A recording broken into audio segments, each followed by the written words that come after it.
baby doll is free! Thanks for tuning in to another episode of Tyler Vance Rants. It's so good to say it, but I am Tyler Vance himself, and you are not. It's July 20th, 1985, and last week the bad news just kept on coming, as several new champions were crowned, including the Valley Girl Express of Ricky Morton and Robert Gibson becoming the new NWA World Tag Team Champions, the US Express of Barry Windham and Mike Rotundo becoming the new WWF Tag Team Champions, as well as Tito Santana being announced as the new WWF Intercontinental Champion, which we'll see more of later on. But this week is nothing but good news. There is no NWA World Championship Wrestling this week, so instead we'll be tuning into the NWA's secondary show, Worldwide Wrestling, where both crotchety David Crockett and Tony Schiavone greet us on commentary for singles action. Joel Deaton takes on the Boogie Woogie Maniac Jimmy Valiant one-on-one, with Valiant yet again taking more time pandering to the animals in the crowd than he does wrestling Deaton, considering he comes away with a very quick elbow drop win. Crotchety David Crockett next has a word with the Nature Boy, Buddy Landel, along with his manager James J. Dillon. Well, David, it's an honor for you to be able to talk to me today. Dillon has finally come to the realization of something that I've been ranting about for well over a year now.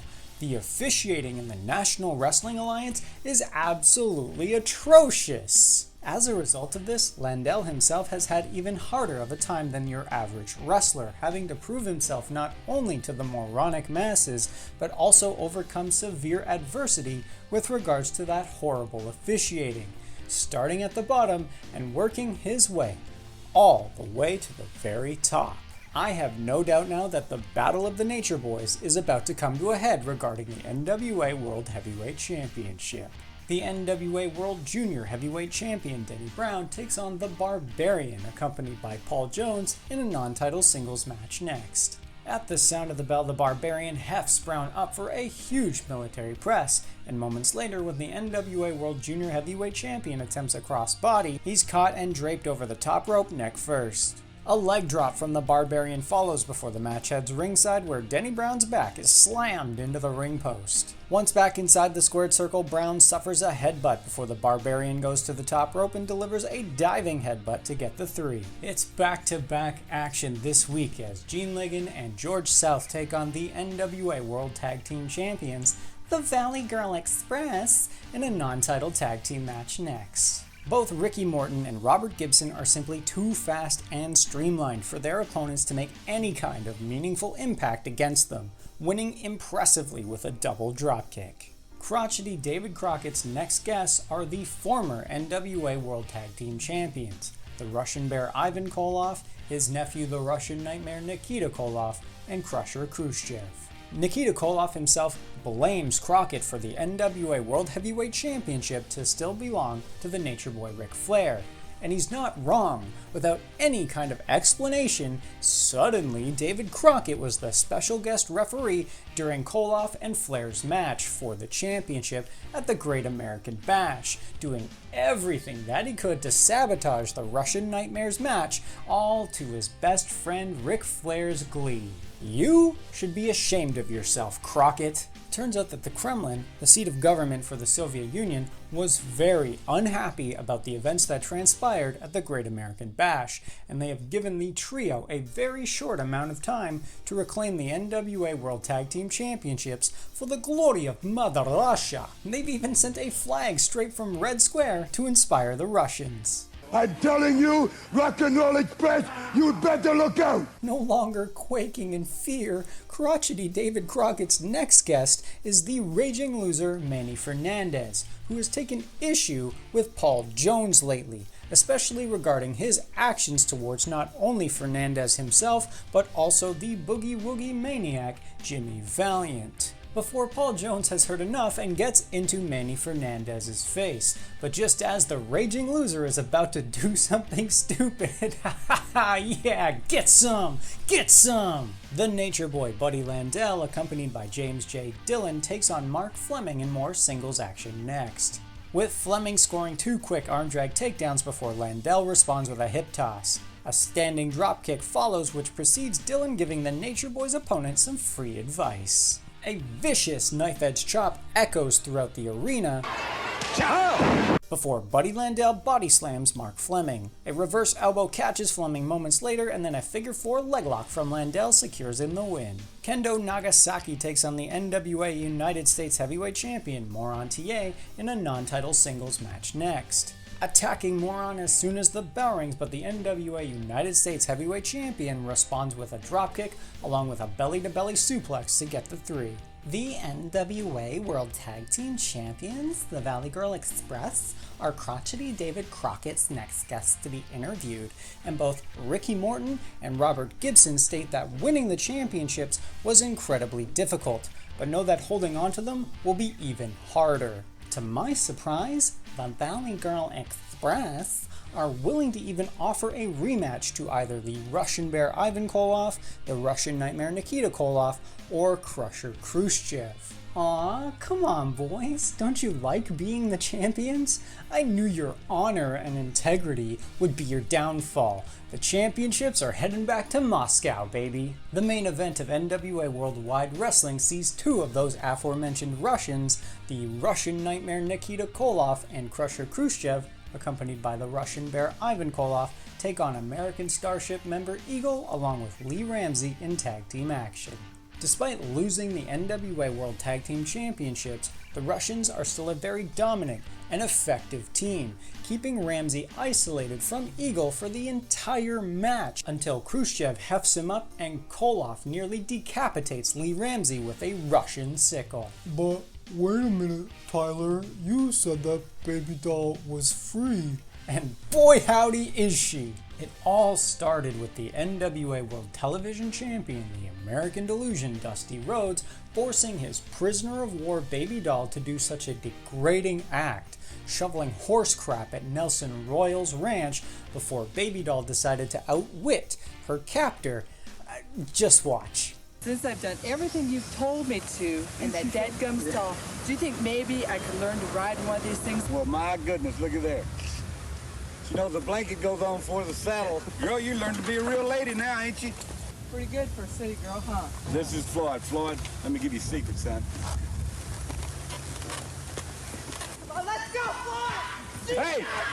Hey, where you going with that horse? Baby doll, I'm gonna tell you how to... Baby doll!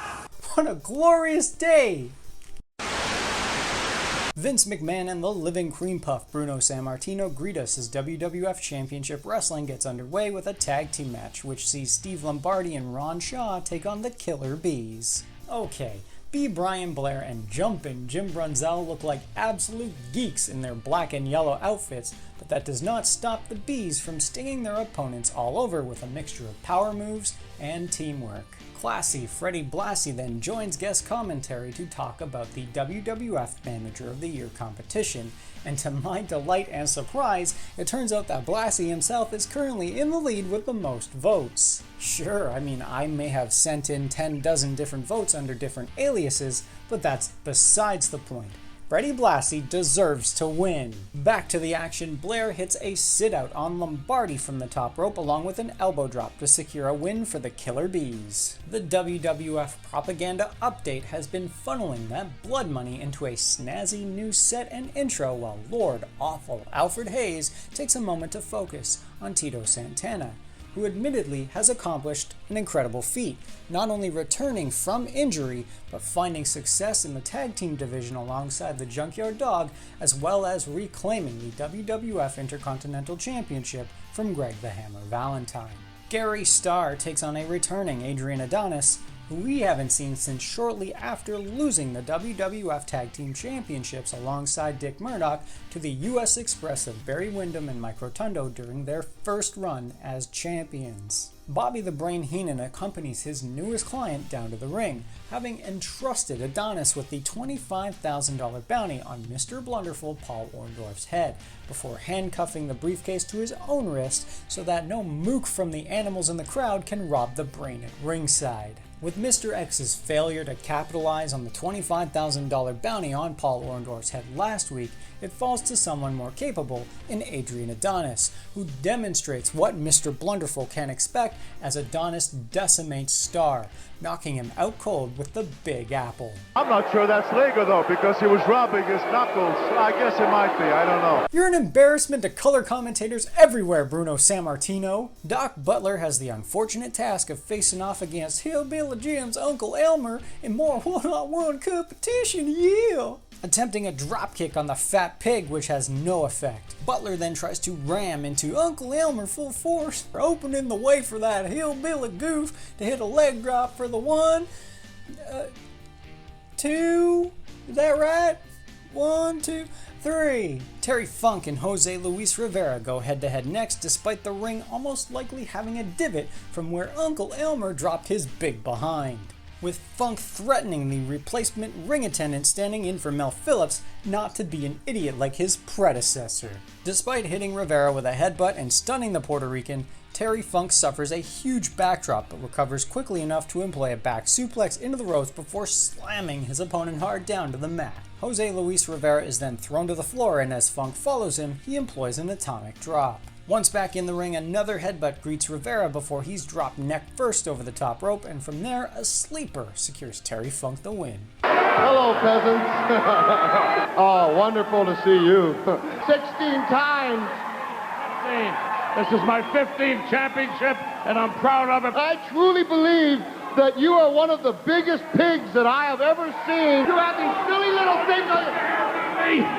Don't you ever put your hands on me. Wait, you fat slob. I'll fight. Why don't we accept a match with you? You against my champion. Finally, here it is. You've been asking for it, and I'm a provider. Tito Santana takes on the then WWF Intercontinental Champion Greg the Hammer Valentine inside a steel cage. The match itself is joined in progress and immediately sees Valentine ram Santana's head into the cage before heading to the second rope and hitting an elbow drop, busting the challenger wide open. The champion then tries to leave the cage, but Tito Santana grabs Greg Valentine by the leg, so the two go back at it in the ring. A huge forearm from Santana knocks the back of Valentine's head into the cage, dazing him. If only they knew what concussions were back in 1985. The match should have stopped right then and there for Greg the Hammer Valentine's benefit. Then the worst wouldn't have happened. But showing what an awesome competitor he is, Greg Valentine recovers and attempts a figure 4 leg lock, but gets shoved into the cage and is severely lacerated. Once again, the match should have been stopped right there, as the Hammer's health is in severe jeopardy. The challenger is such a coward that he tries to flee upon seeing the sight of a bloodied champion, with the Hammer trying to cut his escape off, which prompts Tito Santana to kick the door into Greg Valentine's face, knocking him back while Santana drops to the floor victorious. Are you happy now? The main event of WWF Championship Wrestling and the week is a rematch between Ricky the Dragon Steamboat and the Magnificent Morocco, accompanied by Mr. Fuji. Morocco immediately attacks Steamboat upon entering the ring, but the Dragon responds with a knife-edge chop as he comes off the ropes. Several kicks then cut open the Magnificent one, but as Ricky Steamboat tries to come off the ropes again, he's hit with a body slam. Desperate, the Dragon tries to shoulder tackle the Magnificent Morocco in the corner, but only meets the turnbuckle. There isn't a more cunning and dangerous manager in the entire world of professional wrestling than Mr. Fuji, and Ricky Steamboat learns this the hard way, being yanked back violently as the manager latches his own black belt around the Dragon's neck. Strung up over the ropes by the Magnificent Morocco, Steamboat suffers before the WWF Intercontinental Champion and the Junkyard Dog come to Steamboat's aid.